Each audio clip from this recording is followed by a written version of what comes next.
सगळ्यांना नमस्कार. तुम्हाला सगळ्यांना आठवत असेल की आता आपण अॅनिमियाच्या सत्र आपण घ्यायला सुरुवात केलेली होती. मागच्या आठवड्यामध्ये आपलं पहिलं सत्र झालं होतं, ज्याच्यामध्ये आपण रक्त आणि रक्ताचे घटक हे थोडक्यात पाहिले होते. आणि आपण असं म्हणालेलो की पुढचं जे सत्र आहे ते आपण हिमोग्लोबिन म्हणजे काय आणि त्याचं नेमकं कार्य काय हे पाहूयात. आणि त्या पद्धतीने आज आपण आजच्या सत्राला सुरुवात करतोय. तर आजचं जे सत्र आहे ते सत्र भाग क्रमांक 2 आणि त्याचा विषय जो आहे तो आहे हिमोग्लोबिन. ठीक आहे.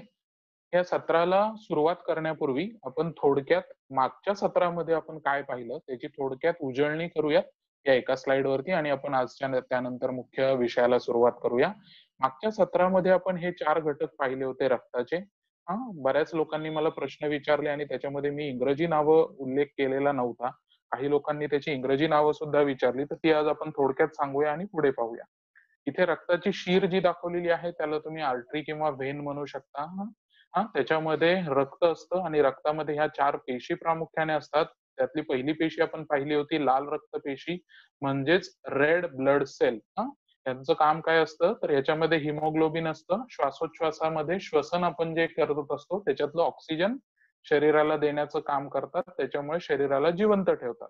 दुसरं आपण पाहिल्या होत्या पांढऱ्या रक्तपेशी म्हणजेच व्हाईट ब्लड सेल.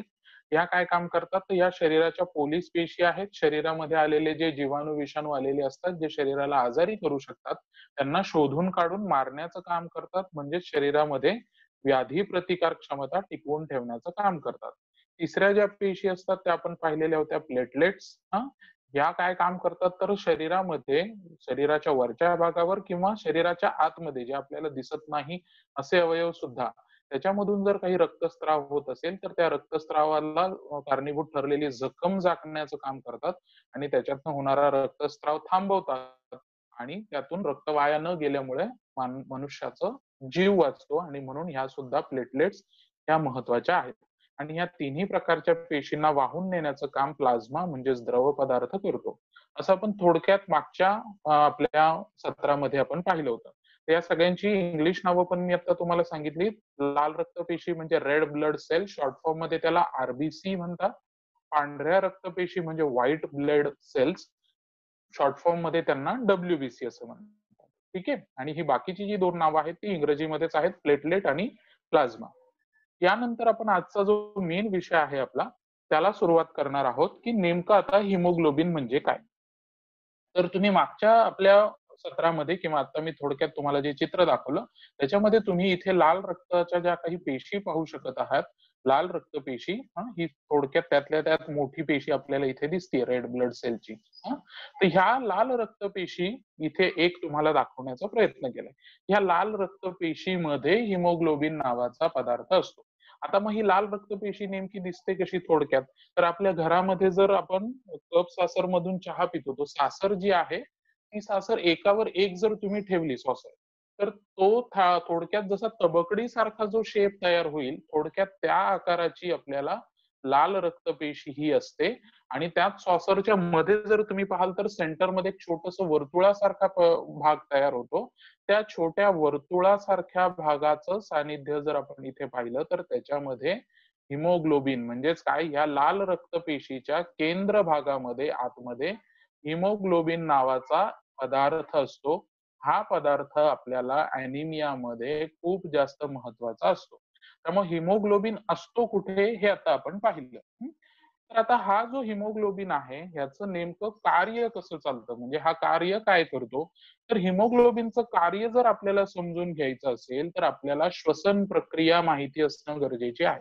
श्वसन प्रक्रिया म्हणजेच रेस्पिरेशन, श्वास घेणं आणि उच्छ्वास घेणं म्हणजे नेमकं आपण काय करतो हे आपल्याला माहिती हवं. आपल्याला नेमकं इतकंपर्यंत माहिती असतं की आपण नाकाद्वारे श्वास घेतो आणि घेतलेला जो श्वास आहे त्याच्यामध्ये ऑक्सिजन असतो आणि तो आपल्या फुफ्फुसांपर्यंत जातो. पण फुफ्फुसाच्या पुढे त्याचं काय होतं आणि हे जर आपल्याला माहिती नसेल तर आपल्याला हिमोग्लोबिनचं जे कार्य आहे ते पाहता येणं शक्य नाही. त्यामुळे आपल्याला हिमोग्लोबिनचं कार्य समजून घ्यायचं असेल तर नॉर्मल रेस्पिरेशन म्हणजे आपण जो श्वासोच्छ्वास घेतो त्याची पूर्ण प्रक्रिया समजून घेणं आपल्यासाठी गरजेचं राहतं. आणि म्हणून आपल्याला हिमोग्लोबिनचं जर कार्य समजून घ्यायचं असेल तर श्वसन म्हणजे काय हे आपल्याला समजून घ्यायला लागेल. तुमच्या सगळ्यांच्या माहितीसाठी मी इथे एक छोटासा व्हिडिओ दाखवणार आहे आणि तो व्हिडिओ पाहत असताना तुम्हाला काही गोष्टी मी शिकवणार आहे आणि त्याच्यानंतर आपण हिमोग्लोबिनचं कार्य पाहूया. ठीक आहे. तर हा जो व्हिडिओ आहे हा आपल्या रेस्पिरेटरी सिस्टीम बद्दल आहे, म्हणजे श्वसन संस्था. आता ही श्वसन संस्था नेमकी कशापासून बनते, काय काय असतं त्याच्यामध्ये, हे आपण आता इथे थोडक्यामध्ये पाहणार आहोत. की श्वसन चालतं कसं, प्रोसेस ऑफ ब्रीदिंग, श्वास आणि उच्छ्वास कसा चालतो. तर थोडक्यात ही माणसाची आकृती दाखवण्याचा आपण इथे प्रयत्न करतोय. तर छातीच्या पिंजऱ्याच्या आतमध्ये तुम्हाला काय काय अवयव असतात हे माहितीये. तर दोन्ही बाजूला एक एक फुफ्फुस असतं, उजव्या बाजूला आणि डाव्या बाजूला छातीच्या फासाळ्यांच्या आतमध्ये. आणि हे जे दाखवलं जात आहे खालून, ही पोटाची पिशवी आहे. याच्यामध्ये मग पोट, काळीज, आतडे हे अवयव असतात. पण इकडे दोन्ही बाजूला त्या पिशवीच्या वर लंग्स असतात, म्हणजेच फुफ्फुस असतात. आता हे जे फुफ्फुस दाखवलं जात आहे हे उजव्या बाजूचं फुफ्फुस असतं, ज्याच्यामध्ये 3 भाग असतात. आणि हे जे डाव्या बाजूचं फुफ्फुस दाखवलं जात आहे त्याच्यामध्ये मात्र 2च भाग असतात. याच्यातला एक उर्वरित भाग कमी असतो, त्या ठिकाणी हृदयासाठी जागा करून दिली जाते, म्हणजेच हार्ट. आणि ह्या दोन्ही फुफ्फुसांना ह्या ब्रॉन्कायद्वारे जोडलं जातं. आता हे ब्रॉन्काय कशाचा भाग आहे, तर ट्रकिया ही जी दिसतीये तुम्हाला ही श्वासनलिका आहे. आणि ही श्वासनलिका रिंग जशा असतात आपल्या, तशा रिंगच्या सारख्या पातळ हाडापासून बनलेली असते. त्यामुळे ती कोलॅप्स होत नाही, म्हणजेच ती एकमेकांपासून वेगळ्या राहतात त्याच्या भिंती.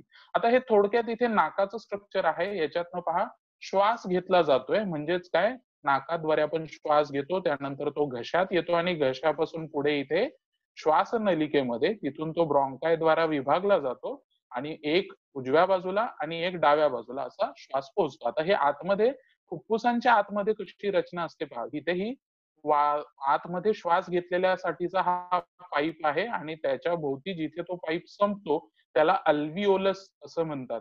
तो श्वास जो आहे तो इथे येतो आणि ह्याच्या आजूबाजूला तुम्ही जर पाहू शकत असाल तर काही कॅपिलरीज असतात, म्हणजेच काय, रक्तवाहिन्या असतात. इथपर्यंत तुमचा श्वास येतो आणि ह्याच्या बाजूने रक्तवाहिन्या असतात. आणि जर तुम्ही इथे पाहू शकाल तर जसं आपण आरबीसी लिहिलेलं दिसतंय, म्हणजेच काय, लाल रक्तपेशी आहेत, म्हणजेच याच्यातनं रक्त वाहत असतं. ह्या लाल रक्तपेशी फुफ्फुसांपर्यंत हा जो आलेला ऑक्सिजन दिसतोय हा याच्यातनं ह्या रक्तवाहिन्यांमध्ये येतो. इथे पहा, इथे पहा. आणि ह्या ज्या आरबीसीज आहेत त्या आरबीसी मात्र तो ऑक्सिजन घेतात. आणि आता निळी आरबीसी तुम्हाला इथे पुढे लाल झालेली दिसते, म्हणजेच काय, त्याच्यात आता ऑक्सिजन भरला गेला. म्हणजेच काय, फुफ्फुसांमध्ये शरीराकडनं ऑक्सिजन नसणाऱ्या आरबीसीज म्हणजे लाल रक्तपेशी येतात आणि तुम्ही श्वासाद्वारे इथपर्यंत आलेला ऑक्सिजन जो आहे तो त्या आरबीसीज मध्ये मिसळतो आणि पुन्हा त्यांना लाल रंग प्राप्त होतो. तर हा जो पदार्थ तुम्ही पाहताय हा फुफ्फुसांच्या आतली रचना आहे. आणि इथे तुम्ही घेतलेला श्वास दिसतोय आणि त्याच्यावरती ज्या आहेत त्या रक्तवाहिन्यांचं जाळं आपल्याला दिसत आहे. या पद्धतीने सतत ही प्रक्रिया सुरू असते. श्वास जो आहे तो नाकाद्वारे घेतला जातो, तो तिथून पुढे श्वसन नलिकेमध्ये येतो, तिथून पुढे तो फुफ्फुसांमध्ये येतो आणि फुफ्फुसांमध्ये रक्तवाहिन्यांचं जाळं असतं. त्या रक्तवाहिन्यांच्या जाळ्यामध्ये मात्र तुम्ही श्वासातनं घेतलेला ऑक्सिजन जो आहे तो त्या रक्तातल्या लाल रक्तपेशी मधल्या हिमोग्लोबिन मध्ये मिसळतो आणि मग तो पूर्ण शरीराला देण्याचं काम जे आहे त्या लाल रक्तपेशी आपल्याला करताना नेमक्या दिसून येतात. तसंच जे ऑक्सिजन वाहून नेलं जातं त्याचबरोबर शरीराने जर ते ऑक्सिजन वापरलं तर त्या लाल रक्तपेशी मधल्या ऑक्सिजनची जागा संपून जाते आणि ती जागा शरीराकडनं कार्बन डायऑक्साईड घेतं. आणि तो कार्बन डायऑक्साईड पुन्हा जी निळी आपण रक्तपेशी पाहिली होती त्याद्वारे तो फुफ्फुसांमध्ये आणला जातो. तिथून तो फुफ्फुसाच्या बाहेर पाठवला जातो, ज्याला आपण उच्छ्वास म्हणतो. आणि मग उरलेला जो कार्बन डायऑक्साईड बाहेर टाकल्यानंतर जी निळी आरबीसी तुम्हाला दिसली होती, लाल रक्तपेशी दिसली होती, त्याच्यामध्ये नव्याने ऑक्सिजन भरला जातो. इथे आपण मागासपासून जी रचना पाहतोय ती परत इथे दाखवण्याचा प्रयत्न केलेला आहे. लक्ष देऊन नीट ते पहा. ही दोन्ही फुफ्फुस आहेत आणि ही जी वरती दिसतीये ती श्वासनलिका आहे. या नाकपुड्यांद्वारे श्वास आतमध्ये घेतला जातो, म्हणजेच हवा आतमध्ये ओढली जाते आणि ती इथे ह्या श्वसन नलिकेमार्फत दोन्ही फुफ्फुसांमध्ये पोहोचते. फुफ्फुसांच्या आतमध्ये मात्र एक वेगळी रचना असते, त्याला आपण वेगवेगळ्या फांद्या फुटणं असं म्हणू शकतो. इथे हा आलेला श्वास आहे आणि हा या निळ्या आणि लाल रंगाच्या ज्या दिसत आहेत त्या रक्तवाहिन्या आहेत. त्यामुळे श्वास जो आहे तो इथपर्यंत आल्यानंतर तो रक्तवाहिन्यांमध्ये मिसळला जातो. म्हणजेच आलेला जो ऑक्सिजन इथपर्यंत होता, इथे पहा या आरबीसी ज्या आहेत निळ्या दिसत आहेत, या कार्बन डायऑक्साईड वाहून आणतायत आणि कार्बन डायऑक्साईड इथे आत सोडतायत आणि हा ऑक्सिजन आलेला जो आहे फुफ्फुसांमध्ये श्वासाद्वारे तो शोषून घेत आहेत आणि ही निळी आरबीसी मग पुढे लाल आरबीसी बनतीये. तर थोडक्यामध्ये श्वसन जे आहे आणि आता ही आरबीसी पुढे जाणार आणि शरीराला त्या ऑक्सिजनचा पुरवठा करणार. ठीक आहे. तर थोडक्यामध्ये आपण इथे जे आहे हे आरबीसीचं कार्य कसं चालतं ते आपण श्वसनाद्वारे समजून घेण्याचा प्रयत्न केलेला आहे. ही जी आता स्लाइड आहे ही थोडक्यात तुम्हाला त्याच सगळ्या प्रक्रिया ज्या आहेत त्या इथे दाखवण्याचा प्रयत्न करते. त्यामुळे सगळ्यात अगोदर श्वसन प्रक्रिया कुठे सुरू होते, तर नाकाद्वारे श्वास जो आहे तो शरीरात घेतला जातो. म्हणजे नाकाद्वारे आपण हवा आत ओढतो, ज्याला आपण श्वास घेणं म्हणतो. आता घेतलेला श्वास जो आहे तो श्वसन नलिकेद्वारे फुफ्फुसांपर्यंत पोहोचतो. मागच्या व्हिडिओमध्ये आपण ते पाहिलं. आता फुफ्फुसांजवळच्या ज्या रक्तवाहिन्या असतात फुफ्फुसांच्या आतमध्ये, त्या फुफ्फुसांजवळच्या रक्तवाहिन्याद्वारे घेतलेल्या श्वासातील ऑक्सिजन रक्तातील हिमोग्लोबिन मध्ये सामावला जातो. म्हणजेच काय, तुम्ही नाकाद्वारे फुफ्फुसापर्यंत जो श्वास घेता तो तिथून पुढे फुफ्फुसांच्या अवतीभोवती असणाऱ्या रक्तवाहिन्यांच्या जाळ्यामध्ये जे रक्त वाहत असतं त्याच्यामध्ये लाल रक्तपेशी असतात. त्या लाल रक्तपेशींच्या मधल्या भागामध्ये हे हिमोग्लोबिन असतं, जे आपण मगाशी पाहिलं. या हिमोग्लोबिन मध्ये तुम्ही फुफ्फुसांपर्यंत घेतलेला जो ऑक्सिजन आहे तो सामावला जातो आणि मग पुढे त्या ज्या लाल रक्तपेशी आहेत त्या ऑक्सिजन युक्त रक्त हृदयामध्ये पोहोचवतात. हृदय म्हणजे हार्ट. मग हृदयातून हे शुद्ध रक्त जे आहे ते शरीरातील सर्व अवयवांपर्यंत पोहोचवलं जातं. अवयव त्याच्यातील ऑक्सिजन जो आहे तो शोषून घेतात आणि त्यानंतर तयार झालेलं अशुद्ध रक्त पुन्हा हृदयाकडे पोहोचवतात आणि आता हृदयातून हे रक्त पुन्हा ऑक्सिजन भरून घेण्यासाठी फुफ्फुसांकडे पाठवलं जातं आणि मग हे परत ही प्रक्रिया सुरू राहते की फुफ्फुसांजवळच्या रक्तवाहिन्याद्वारे तोपर्यंत नवीन श्वासातनं आलेला ऑक्सिजन घेतला जातो. त्यामुळे इथे जे तुम्ही लाल लाल जे बाण दाखवतायत तिथपर्यंत शुद्ध रक्त असतं, म्हणजेच त्याच्यात ऑक्सिजन असतं आणि एकदा का ऑक्सिजन शोषून घेतला की पेशी ऑक्सिजन शोषून घेतात आणि कार्बन डायऑक्साईड त्या हिमोग्लोबिन मध्ये पाठवतात आणि मग तिथून पुढे ती आरबीसी थोडीशी निळसर रंगाची दिसते, त्यामुळे इथे निळ्या बाणाद्वारे ते दाखवण्याचा प्रयत्न केलाय. आणि अशी निळसर आरबीसी परत रक्त शुद्ध करून घेण्यासाठी फुफ्फुसांकडे जाते आणि त्या फुफ्फुसांमध्ये परत नवीन श्वास जो आहे तो सामावून घेतला जातो. या प्रकारे श्वसनाच्या मार्फत रक्तातनं ऑक्सिजन घेणं आणि कार्बन डायऑक्साईड सोडणं ही प्रक्रिया सतत सुरू राहते. म्हणजेच काय, आता आपण हिमोग्लोबिनच्या वहनासाठी म्हणजेच हिमोग्लोबिन शरीराला ऑक्सिजन पुरवण्यासाठी कशावरती कुठल्या गोष्टीची प्रक्रिया आपल्याला माहिती असायला हवी, तर श्वसन आपल्याला माहिती असायला हवं, हे आपण पाहिलं. पण इथे जर तुम्ही पाहिलं तर फक्त श्वसनच ह्याच्यामध्ये माहिती असून चालणार नाही, तर शुद्ध रक्त हृदयामधून शरीराकडे कसं पोहोचतं आणि शरीरात तयार होणारं अशुद्ध रक्त ते परत शुद्ध होण्यासाठी अगोदर हृदयामध्ये येतं आणि मग हृदय ते फुफ्फुसाला पाठवतं. यालाच आपण ब्लड सर्क्युलेशन असं म्हणतो. म्हणजेच मराठीत काय, रक्ताभिसरण क्रिया त्याला आपण असं म्हणतो. त्यामुळे जर तुम्हाला हिमोग्लोबिनचं कार्य समजून घ्यायचं असेल तर जसं श्वसन माहिती असायला हवं तसंच रक्ताभिसरण सुद्धा माहिती असायला हवं. मग हे नेमकं रक्ताभिसरण काय आहे ते आपण पुढच्या सत्रामध्ये पाहणार आहोत. पण थोडक्यात हे या लाल रक्तपेशीचं काम कसं चालतं हे ह्या तुम्हाला आकृतीमध्ये दाखवण्याचा प्रयत्न करतोय.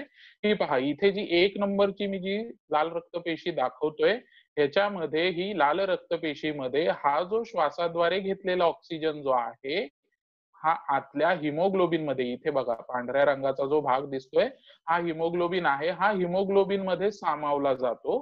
म्हणजेच काय, इथपर्यंत जर समजा ही लाल रक्तपेशी निळसर असेल, म्हणजेच शरीरातनं तिने कार्बन डायऑक्साईड वाहून आणलेला असेल, म्हणजेच काय, त्याच्यातला ऑक्सिजन पेशींनी शोषून घेतलेला असेल, तर ती जी रक्तपेशी आहे ती इथे येईल आणि श्वासाद्वारे घेतलेला जो ऑक्सिजन आहे तो याच्यामध्ये सामावला जाईल. पुढे मात्र हा हिमोग्लोबिन आणि हे जे तयार झालेलं त्याच्यातलं ऑक्सिजन जे आहे, जे फुफ्फुसांमधनं त्या पेशीला मिळालं, हे हिमोग्लोबिन लाल रक्तपेशीमध्ये सामावून घेईल. ती लाल रक्तपेशी मग पुढे शरीराकडे जाईल आणि ह्या ऑक्सिजन रक्तपेशीमधून शरीरातील अवयवांद्वारे परत शोषला जाईल. म्हणजे थोडक्यात तुमच्या जर लक्षात आलं असेल, तर आपल्याला हिमोग्लोबिन का महत्वाचं आहे, तर आपल्या शरीरामध्ये ऑक्सिजन जर वाहून न्यायचा असेल, तर त्याच्यासाठी हिमोग्लोबिन ही एक त्याची गाडी आहे. समजा मला एखाद्या ठिकाणावरनं दुसऱ्या ठिकाणी पोहोचायचं आहे आणि त्याच्यासाठी जर मला एखाद्या कारची गरज आहे आणि समजा मी रस्त्यावरती येऊन उभा राहिलो आणि जर कार आलीच नाही, तर मी एका ठिकाणावरनं दुसऱ्या ठिकाणावर पोहोचू शकेल का? तर मी पोहोचू शकणार नाही. कारण का? तर मला त्या कारमध्ये बसून दुसऱ्या ठिकाणी जायचं आहे. थोडक्यात असंच आपल्या शरीरामध्ये घडतं.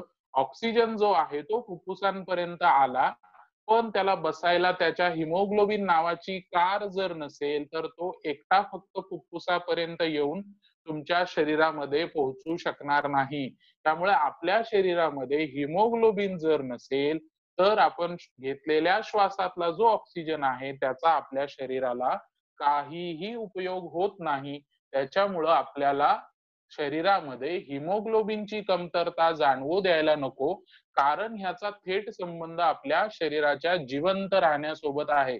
जर आपल्याला ऑक्सिजन मिळाला नाही, तर तुम्हाला सगळ्यांना माहितीये, सजीवाला जगण्यासाठी ऑक्सिजनची गरज असते आणि जर तो ऑक्सिजन मिळाला नाही, तर सजीवाचा मृत्यू सुद्धा येऊ शकतो. जसं आपल्याला स्वतःला जिवंत राहायला ऑक्सिजनची गरज आहे, तसंच आपल्या शरीरातल्या इतर अवयवांना सुद्धा जिवंत राहण्यासाठी ऑक्सिजनची गरज लागते आणि ते ऑक्सिजन पुरवण्याचं काम कोण करतं, तर लाल रक्तपेशींमधला हिमोग्लोबिन हा जो पदार्थ आहे, तो आपण श्वासाद्वारे घेतलेला ऑक्सिजन आपल्या सगळ्या पेशींपर्यंत, आपल्या शरीरातले इतर जे आतले अवयव आहेत, हृदय आहे, मेंदू आहे, फुफ्फुस आहे, पोट आहे, आतड्या आहेत, किडनी आहेत, या सगळ्यांना तो पोहोचवण्याचं काम करतो आणि एकदा त्यांच्यापर्यंत ऑक्सिजन पोहोचला की ते सगळे अवयव जिवंत राहतात.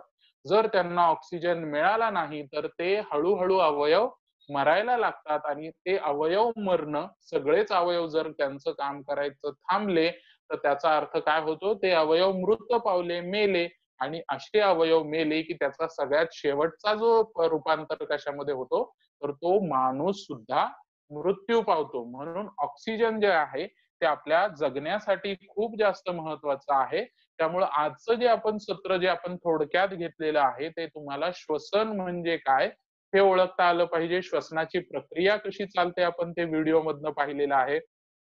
हा व्हिडिओ तुम्ही वारंवार पाहून त्याच्यातलं नेमकं जर श्वसनाची प्रक्रिया तुमच्या व्यवस्थित लक्षात आली, तर आपण जेव्हा अॅनिमियाची लक्षणं पाहू त्यावेळेला तुम्हाला बरीच सारी त्याची लक्षणं जी आहे ती व्यवस्थित कळतील.